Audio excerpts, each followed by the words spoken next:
الحمد لله نحمده ونستعينه ونستغفره ونؤمن به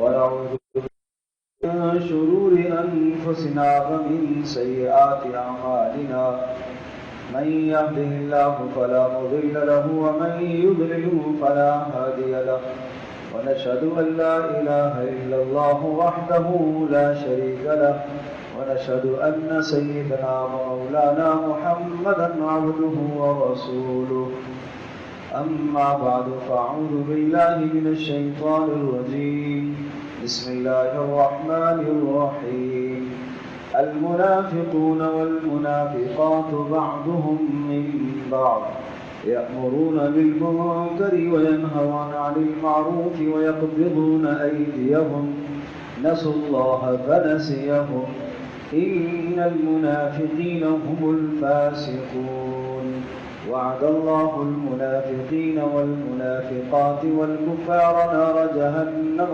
خالدين فيها هي حسبهم ولعنهم الله ولهم عذاب مقيم صدق الله مولانا العظيم رب اشرح لي صدري ويسر لي أمري واحلل عقدة من لساني يفقهوا قولي اللهم على آل محمد كما صليت على إبراهيم وعلى آل إبراهيم إنك حميد مجيد اللهم بارك على محمد وعلى آل محمد كما باركت على إبراهيم وعلى آل إبراهيم إنك حميد مجيد.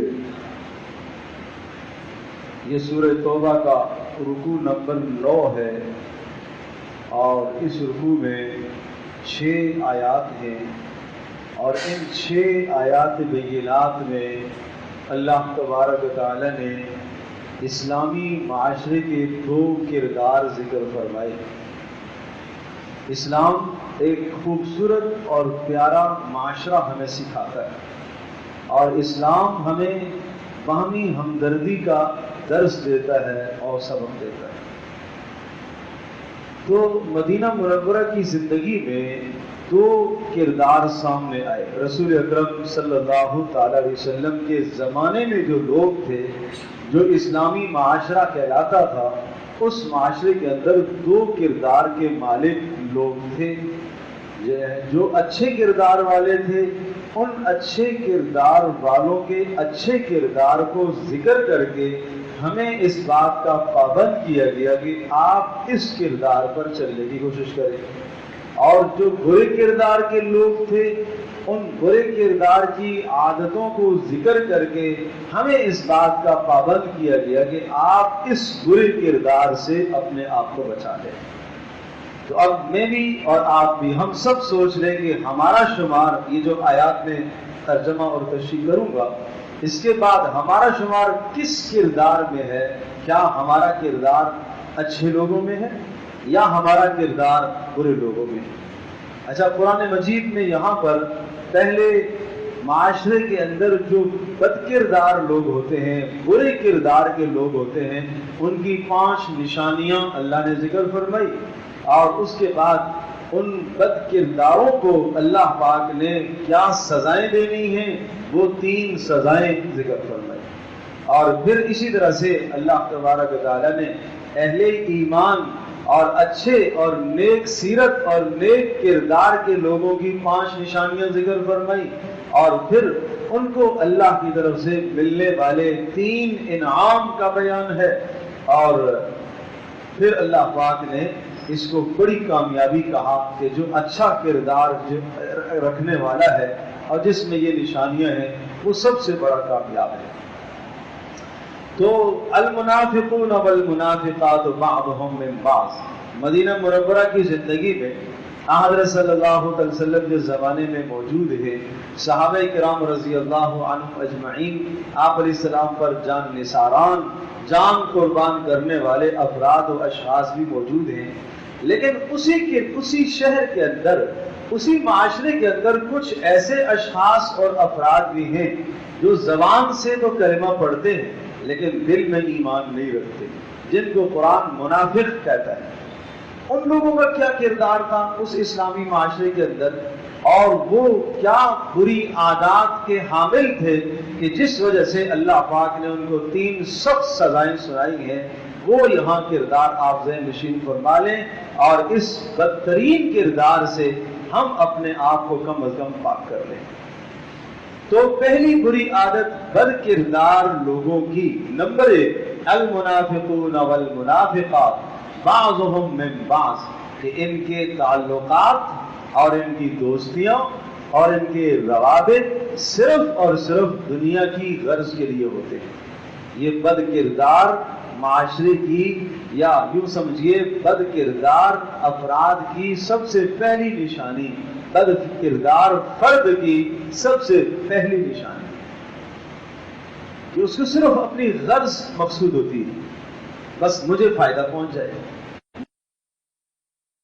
مجھے کسی کے اقتدار سے فائدہ ہو جائے، مجھے کسی کے مال سے فائدہ پہنچ جائے، مجھے کسی کے منصب سے فائدہ پہنچ جائے، مجھے کسی کے عہدے سے فائدہ پہنچ جائے۔ ہمیشہ ہمیشہ اپنا فائدہ دیکھتا ہے، اور جب اپنا فائدہ جس جگہ سے نظر نہیں آتا تو وہاں سے کنارہ کشی اختیار کر لیتا ہے، صرف اپنا فائدہ دیکھتا ہے۔ تو یہ بد کردار شخص، اور پیارے پیغمبر صلی اللہ علیہ وسلم نے ایسے شخص کی بڑی عجیب مثال ذکر فرمائی۔ رسول اکرم صلی اللہ علیہ وسلم کا کلام بڑا عجیب ہے۔ آپ علیہ السلام نے کہیں ایسی سختی نہیں ذکر فرمائی، لیکن ایسے بد کردار کی مثال بیان کرتے ہوئے آپ نے فرمایا کشق العائرہ، یہ اس بکری کی طرح ہے جو اپنی جنسی تسکین کو پورا کرنے کے لیے کبھی اس ریوڑ میں بکرا تلاش کرے اور کبھی اس ریوڑ میں بکرا تلاش کرے۔ اس کی تشبیہ اس بکری کے ساتھ آپ نے دی کہ کوئی ایک جگہ چلنے کا مزاج اس کا نہیں ہے، بس جہاں سے اپنی غرض پوری ہو، اندر سے جنسی ہیجان بھڑک رہا ہے، مال کی ہوس اندر موجود ہے اور دنیا کی ہوس اندر ایسی لگی ہوئی ہے جہاں سے اس کو اپنی غرض پوری ہوگی ادھر ہی بھاگے گا۔ تو یہ پہلی نشانی۔ دوسری نشانی یأمرون بالمنکر، بد کردار شخص کی، معاشرے میں جو بری کردار کا مالک ہے، اس کی دوسری نشانی یہ ہے وہ ہمیشہ ہمیشہ گناہوں کا ہی حکم کرتا ہے، خود بھی گناہ کر رہا ہوتا ہے، دوسروں کو گناہوں کی طرف لے کے جاتا ہے، ہلاکت اور تباہی کی طرف لے کے جاتا ہے، خیر کی بات کبھی نہیں کرتا، خیر کی بات کی توقع اس سے بہت قلیل ہوتی ہے، کم ہوتی ہے، ہمیشہ گناہی کا حکم کر رہا ہوتا ہے۔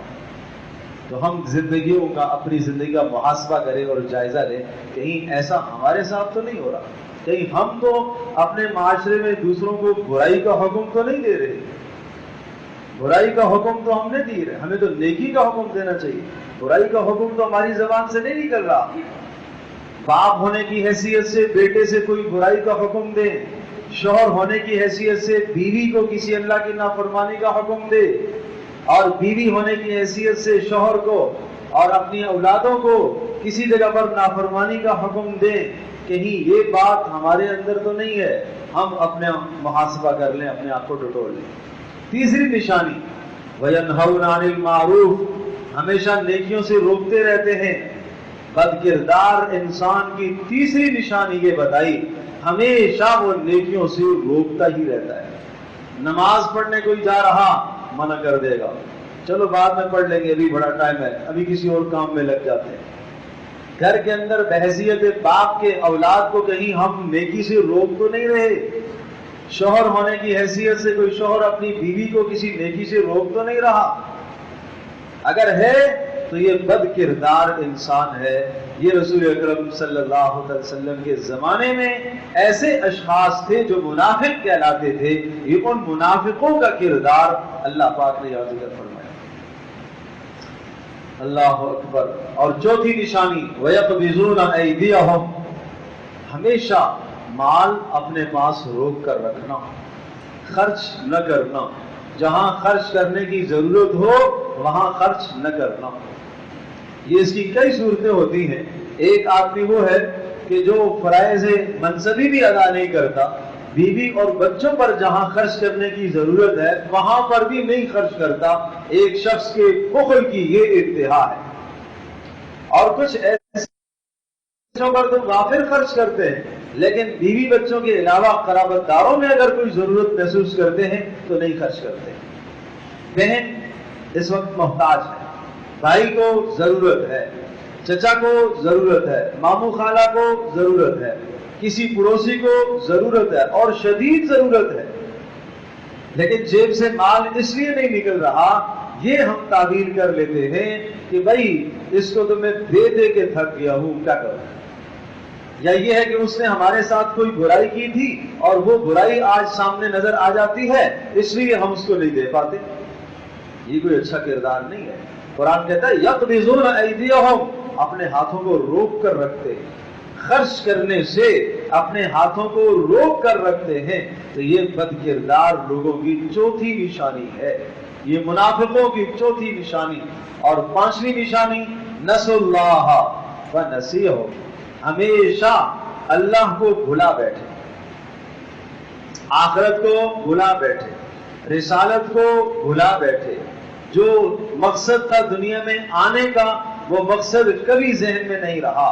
صبح سے لے کر شام تک لگا ہوا ہے، دوڑ دھوپ کر رہا، محنت اور مشقت کر رہا، لیکن اس کی زندگی کا کوئی ایسا عمل نہیں ہے جو اس کی آخرت سنوار رہا ہو. وہ سب کے سب اعمال نکلنے والے وہ ہیں جو اس کی دنیا بنا رہے ہیں. یہ 5 نشانیاں ذکر فرمائی ہیں. نمبر 1، ہمیشہ اغراض کی دوستی اور اغراض کا تعلق ہوتا ہے. نمبر 2، یأمرون بالمنکر، گناہوں کا حکم دیتا ہے. نمبر 3، نیکیوں سے روکتا ہے. نمبر 4، مال خرچ کرنے کی جگہ. نمبر 5، اللہ کو بھلائے بیٹھا ہے، تلاوت نہ کرنا، نماز نہ پڑھنا، نماز کا وقت آئے اللہ نے یاد کیا، اللہ نے مسجد میں بلایا، مؤذن نے پکار دی، آؤ کامیابی کو، آؤ فلاح کو، یہ اللہ کو بلایا ہوا ہے. اس نے اذان کو سنی انسنی کر دیا، اس نے توجہ ہی نہ دی اذان کی طرف. تو یہ بد کردار لوگوں کی 5 نشانیاں ذکر فرمائی. اب 3 سزائیں. وعد اللہ المنافقین والمنافقات والکفار نار جہنم خالدین فیہا. پہلا مرحلہ سزا کا کہ اللہ تبارک و تعالی نے ان کے لیے جہنم کو لکھ دیا ہے. اللہ نے ان کو جہنم کے لیے لکھ دیا ہے. اللہ نے ان کو جہنم کے لیے لکھ دیا ہے، یہ جہنم میں جائیں گے. اور دوسری بات ارشاد فرمائی وَلَعَنَهُمُ اللَّهُ، اللہ کی ان پر لعنت ہو، اللہ کی لعنت ان پر ہو گئی. دونوں ترجمے آتے ہیں اس کے. لعنہم اللہ، اللہ کی ایسوں پر لعنت ہو. دیکھو تصریح کر کے، نام ذکر کر کے قرآن حدیث میں کسی کی لعنت نہیں ہے. تمہارے اوپر لعنت ہو نہیں. جس کا خاتمہ کفر پر ہونا یقینی ہو گیا اور وہ کفر پر مرا، اس پر آپ نے لعنت کی. نمبر 1. نمبر 2، اعمال کے اعتبار سے جو برے کردار کے مالک لوگ تھے، ایسے کردار کو اپنانے والوں پر رسول پاک صلی اللہ علیہ وسلم نے لعنت فرمائی. اللہ پاک نے بھی لعنت فرمائی کہ جو ان بری عادات کے حامل ہیں، ایسے کردار کو اپنانے والوں پر اللہ کی لعنت. وہ جو بھی ہوں، وہ قیامت تک آنے والے جو بھی ہیں.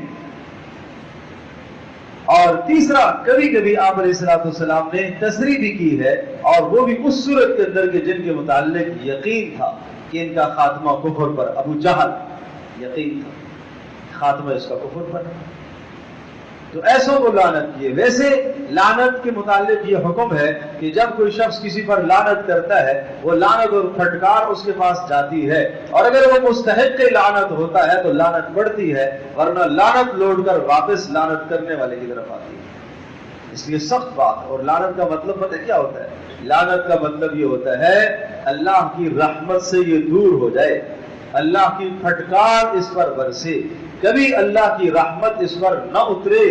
اور لعنت کا مطلب یہ ہے کہ یہ اس تک نہیں، اس کی نسلوں تک پھر جائے گی، 7 پشتوں تک اس کے اثرات بد جاتے ہیں کبھی کبھی۔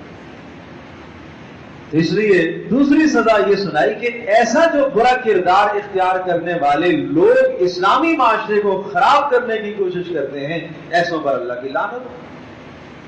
اور پھر تیسری سزا کیا سنائی؟ اولئک حبطت اعمالهم فی الدنیا والآخرہ، اگر ان کی زندگی میں کوئی اچھے کام ہیں، 2-4 اچھے کام ہیں، کسی کے ساتھ مدد کر دی، کسی کو کھانا کھلا دیا، کسی کو جناب کوئی اور بھلائی کسی کے ساتھ کر دی، تو چونکہ پیچھے بد کرداری کے ایسے بد اعمال ہیں ان کی زندگیوں میں، ان بد اعمالیوں کی وجہ سے ان کی یہ نیکیاں بھی برباد ہو جائیں گی، دنیا اور آخرت میں ان کے سارے اعمال ضائع ہو جائیں گے۔ اولئک هم الخاسرون، اور یہ بڑے خسارہ پانے والے ہیں۔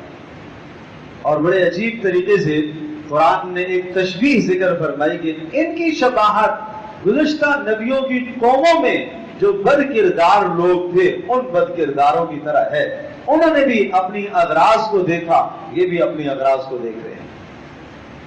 اور آپ ان کو کہہ دیجئے جس طرح سے گزشتہ لوگوں نے اپنی بد کرداری کے نتیجے میں دنیا کی اغراض سے فائدہ اٹھایا، لوگوں سے فائدہ اٹھایا، تم بھی آج فائدہ اٹھا لو، تمہیں بھی کچھ مہلت ہے، فائدہ اٹھا لو۔ وَخُذْتُمْ كَالَّذِي خَاضُوا، جس طرح سے تم سے پہلی امتوں کے لوگ گمراہیوں کے اندر جا گھستے تھے، اس طرح سے تم بھی گمراہیوں کے اندر پڑے ہوئے ہو، کر لو۔ اور پھر ایک تنبیہ ذکر فرمائی، بڑی سخت ڈانٹ آئی، أَلَمْ يَأْتِهِمْ نَبَأُ الَّذِينَ مِنْ قَبْلِهِمْ قَوْمِ نُوحٍ وَعَادٍ وَثَمُودَ، ایسے بد کرداروں کا انجام گزشتہ قوموں میں کیا ہوا انہیں نہیں پتا، کے حالات نہیں جانتے، قوم عاد کے حالات نہیں پتا انہیں، قوم سمود کے حالات انہیں نہیں معلوم، ابراہیم علیہ السلام کے زمانے کے حالات، اس زمانے کے بد کرداروں کا کیا انجام ہوا نہیں جانتے، اور اصحاب مدین شعیب علیہ السلام کی قوم کے ساتھ کیا انجام ہوا یہ نہیں جانتے، والمؤتفقات لوط علیہ السلام کی قوم کی بستیاں کیسے الٹ دی گئی ہیں یہ نہیں جانتے۔ یہ 5 امتوں کے حالات یہاں ذکر کر دیے اختصار کے ساتھ ایک آیت کے اندر، کہ ان کو اس گزشتہ تاریخ سے سبق حاصل کرنا چاہیے کہ بد کرداروں کا انجام کتنا بدترین ہوتا ہے۔ اس کے بعد والمؤمنون، اچھا ایک بات ذکر فرمائی، فما کان اللہ لیظلمہم ولکن کانوا انفسہم یظلمون، جب بد کرداروں پر اس دنیا میں سزائیں آتی ہیں، اللہ کے عذاب آتے ہیں یا آخرت میں اللہ کے عذاب آئیں گے، تو وہ اچھی طرح سے یہ سمجھ لیں کہ اللہ نے ان پر ظلم نہیں کیا، انہوں نے خود اپنی جانوں پر ظلم کیا ہے، اپنے گناہوں اور نافرمانیوں کی وجہ سے خود انہوں نے اپنی جانوں پر ظلم کیا ہے، اللہ نے کوئی ظلم نہیں کیا۔ تو یہ عرض کر رہا ہوں کہ اسلامی معاشرے کے اندر جو برے کردار کے مالک لوگ ہوتے ہیں ان کی 5 نشانیاں اور پھر 3 سزاؤں کو ذکر فرمایا۔ اب اسلامی معاشرے کے اندر جو نیک کردار کے حامل اور نیک کردار کے مالک لوگ ہوتے ہیں ان کی نشانیاں وہ سن لیں، اور مجھے اور آپ کو تلقین کی گئی کہ یہ نیک کردار لوگوں کی جو نشانیاں ہیں یہ ہم اپنا لیں، اور جب ہم اپنائیں گے تو ہمارا حشر قیامت کے دن ان نیک لوگوں کے کردار کی جو نیک کردار کے مالک ہیں ایسوں کے ساتھ ہمارا حشر ہوگا۔ اور رسول اکرم صلی اللہ علیہ وسلم کے معاشرے میں نیک کردار کے حامل سب سے پہلے کون تھے؟ صحابہ کرام رضی اللہ عنہم اجمعین۔ اور اس معاشرے میں برے کردار کے حامل اور مالک کون لوگ تھے؟ منافقین تھے۔ اور منافقین کا انجام کہاں؟ ان المنافقین فی الدرک الاسفل من النار، وہ صرف عام جہنم نہیں، جہنم کا سب سے نچلا طبقہ۔ اور صاف صاف سورۃ النساء میں ذکر فرمایا اگر تم نے ایسی حرکتیں کی تو تمہارا حشر بھی انہی کے ساتھ ہوگا۔ تو اب اہل ایمان اور اچھے کردار کے جو مالک ہیں ان کی نشانیاں، نمبر 1 والمؤمنون والمؤمنات بعضهم اولیاء بعض، اچھے کردار کے جو مالک ہیں ان کی پہلی نشانی یہ ہے ان کی دوستیاں، ان کے تعلقات، ان کی باہمی محبتیں، ان کے باہمی رابطے وہ دنیا کی اغراض کی بنیاد پر نہیں ہیں بلکہ نیکی کی بنیاد پر ہیں۔ یہ اپنے مسلمان بھائی سے تعلق رکھ رہا کیوں؟ نیکی کے لیے، اللہ کو راضی کرنے کے لیے۔ وہ اس کے ساتھ تعلق رکھ رہا کیوں؟ اللہ کو راضی کرنے کے لیے۔ آج یہ اس کے کام آ رہا ہے کیوں؟ تاکہ اللہ راضی ہو جائے، ایک مسلمان کا کام میرے ہاتھوں سے ہو جائے، میرا اللہ راضی ہو جائے، پیارے محمد صلی اللہ علیہ وسلم کا امتی ہے اور رسول اکرم صلی اللہ علیہ وسلم خوش ہو جائے۔ وہ اس کے کام آ رہا کیوں؟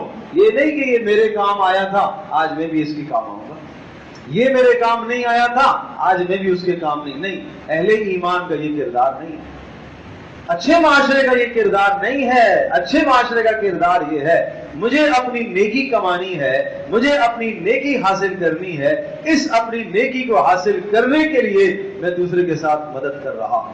تعاونوا علی البر والتقوی، ایک دوسرے کے ساتھ تعاون کرو، پھر نیکی پر، تقوی اور گناہ سے بچنے پر۔ ولا تعاونوا علی الاثم والعدوان، گناہ اور نافرمانی پر تعاون نہ کرو۔ چاہے آپ سے اپنا سگا بھائی بھی تعاون مانگ رہا، گناہ پر تعاون کی اجازت نہیں ہے۔ باپ اجازت آپ سے تعاون مانگ رہا ہے، گناہ پر اجازت نہیں ہے تعاون کی۔ باپ نے کسی کے ساتھ ظلم کر لیا، بھائی نے کسی کے ساتھ ظلم کر لیا اور وہ جناب اس ظلم کا مداوع لینے کے لیے عدالت میں جاتا ہے اور جناب بدلہ لینے کے لیے یا کوئی انتقامی کارروائی کرنے کے لیے آتا ہے۔ اب یہ ظالم درخواست آپ سے کر رہا ہے کہ آپ میری مدد کریں اور آپ نے مدد نہ کی تو آپ سے ناراض ہو رہا ہے۔ اور یہ یاد رکھیں اگر آپ نے ظالم کی مدد کی کسی بھی جگہ پر، پیارے محمد صلی اللہ علیہ وسلم کا ارشاد ہے جس آدمی نے کسی ظالم کی مدد کی اور اسے معلوم ہے یہ ظالم ہے، سمجھ لو کہ اس نے اسلام کا پٹا اپنی گردن سے نکال دیا۔ جو اللہ نے اس کی گردن میں اسلام کا خوبصورت ہار سجایا تھا، اس نے اس ہار کو نکال دیا۔ اس لیے مسلمان کا کردار یہ ہے، اسلامی معاشرے کا یہ کردار ہونا چاہیے اور مسلم معاشرہ ایسا ہونا چاہیے کہ باہمی روابط کس لیے ہوں؟ اللہ کی رضا کے لیے۔ یہاں قرآن لفظ استعمال کرتا ہے اولیاء، کہ مومن کے اولیاء ہوا کرتے ہیں۔ مومن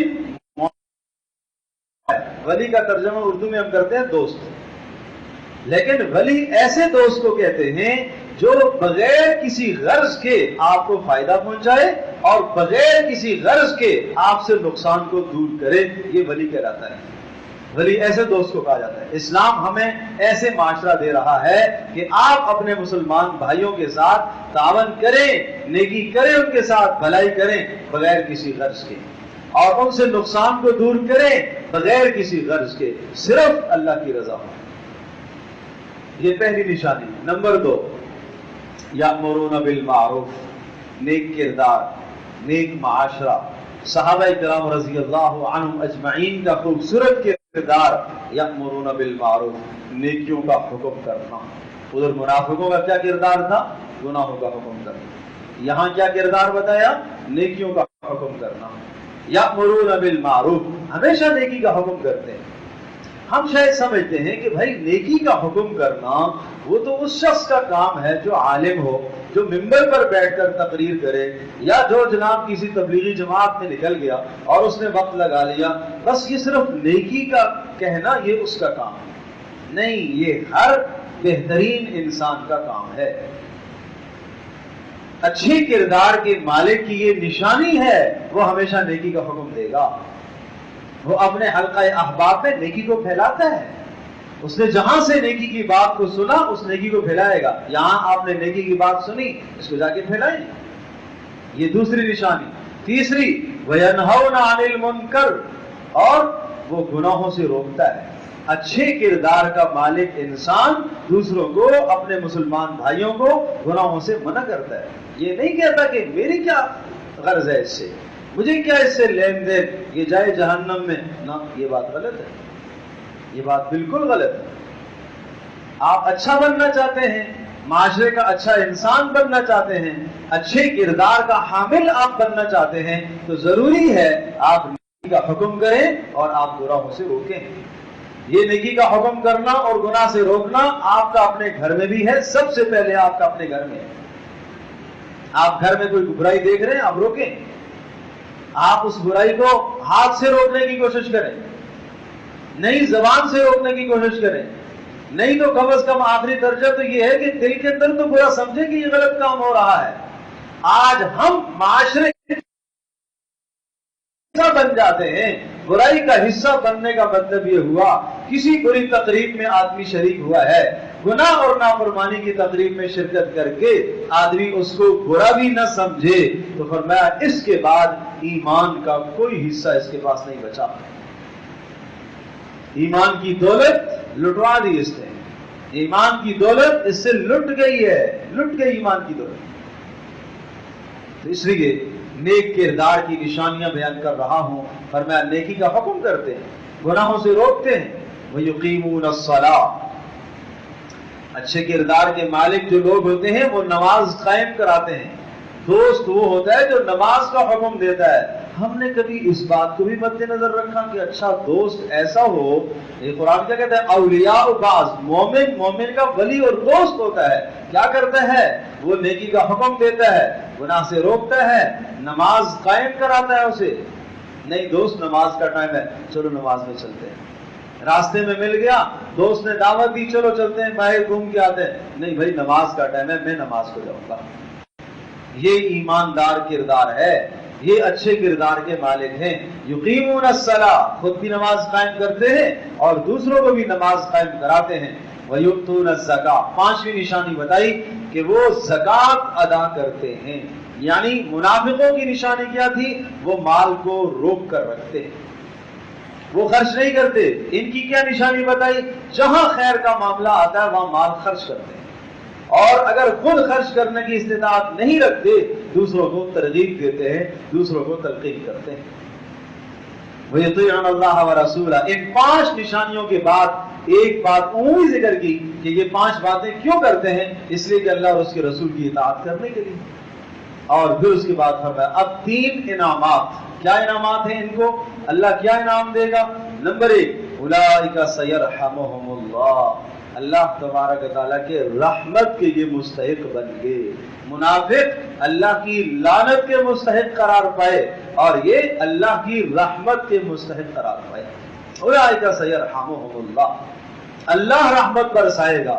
تو پھر اللہ جب رحمت، اللہ پاک نے یہاں لفظ اللہ خود ذکر فرمایا، اللہ رحمت برسائے گا، اللہ رحمت برسائے گا، تو اللہ کے اس لفظ اللہ کے اندر جو طاقت ہے، وہ اللہ جو آسمانوں اور زمینوں کا خالق و مالک اور سارے جہانوں کا مالک ہے، وہ اللہ اور وہ پروردگار اپنی شان کے مطابق ان پر رحمت برسائے گا۔ اس کی شان کیا ہوگی آپ تصور نہیں کر سکتے۔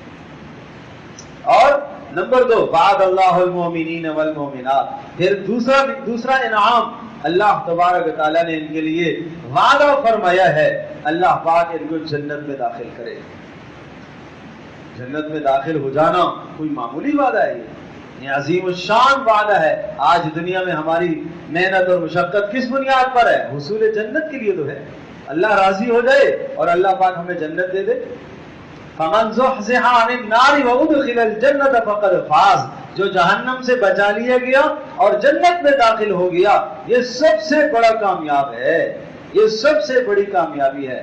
قَدْ أَفْلَحَ الْمُؤْمِنُونَ، اہل ایمان کامیاب ہو گئے۔ اور صفات کے بعد أُولَئِكَ هُمُ الْوَارِثُونَ الَّذِينَ يَرِثُونَ الْفِرْدَوْسَ، ان صفات کی بنیاد پر اللہ تبارک تعالیٰ ان کو جنت الفردوس کا وارث بنائے گا۔ وارث کا لفظ اس لیے کہا کہ ان سے جنت واپس نہیں لی جائے گی، خالدین فیہا، ہمیشہ ہمیشہ رہیں گے۔ نعمت کے مل جانے کے بعد، اقتدار اور مال کے مل جانے کے بعد یہ کھٹکا رہتا ہے، پتہ نہیں یہ نعمت کتنے دن تک رہے گی، نہیں ہمیشہ ہمیشہ رہے گی، ہمیشہ ہمیشہ۔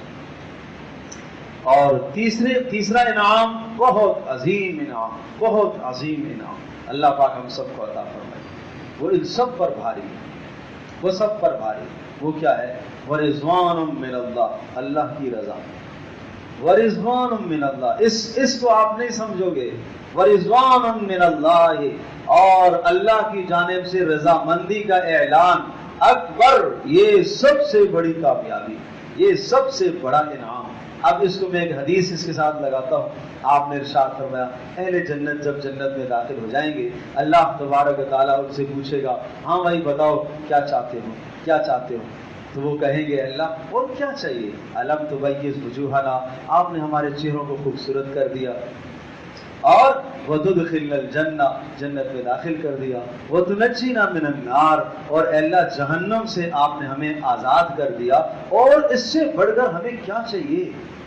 تو پھر اس کے بعد اللہ تبارک و تعالیٰ بیچ سے پردے ہٹا دیں گے اور اللہ کا دیدار اور زیارت اور اللہ کی آواز یہ خود سنیں گے کہ آج میں تم سے راضی ہو گیا. اب یہ سب سے بڑا انعام, یہ سب سے, اس انعام کے سامنے جنت کی ساری نعمتیں, محلات, حور و قصور اور کھانے پینے کی اشیاء سب کی سب ہیچ ہیں اس عظیم الشان نعمت کے سامنے. اس لیے قرآن کہتا ہے ذالک هو الفوز العظیم. اس لفظ ہوا کی یہاں طاقت کیا ہے وہ عربی جاننے والے سمجھتے ہیں. ذالک هو, یہ ہے بہت عظیم کامیابی, یہ ہے بہت عظیم کامیابی. تو بھائی دو کردار میں نے ذکر کیے اور قرآن دو کردار بیان کرتا ہے, ایک اچھا کردار اور ایک برا کردار, اور تلقین یہ کر رہا قرآن کہ اس برے کردار سے اپنے آپ کو بچاؤ اور اچھے کردار کو اپناؤ. اور اچھا کردار کس کا؟ صحابہ کرام رضی اللہ عنہم اجمعین. پیارے پیغمبر صلی اللہ علیہ وسلم کے معاشرے میں صحابہ کا سب سے اعلیٰ اور بلند معیار اور بلند کردار تھا, اپنے اندر وہ کردار پیدا کرو. اور اس زمانے میں جو برے کردار کے مالک تھے وہ منافق تھے, جن کی 5 نشانیاں میں نے ذکر کی اور ان کو 5 سزائیں وہ بھی بیان کر دی. اچھے کردار کے جو مالک ان کی 5 نشانیاں اور ان پر 3 انعامات جو ہیں وہ بھی بیان کر دیے. تو اور اچھے کردار کو اپنانے کی کوشش کریں. اللہ پاک ہم سب کے لیے عمل کرنا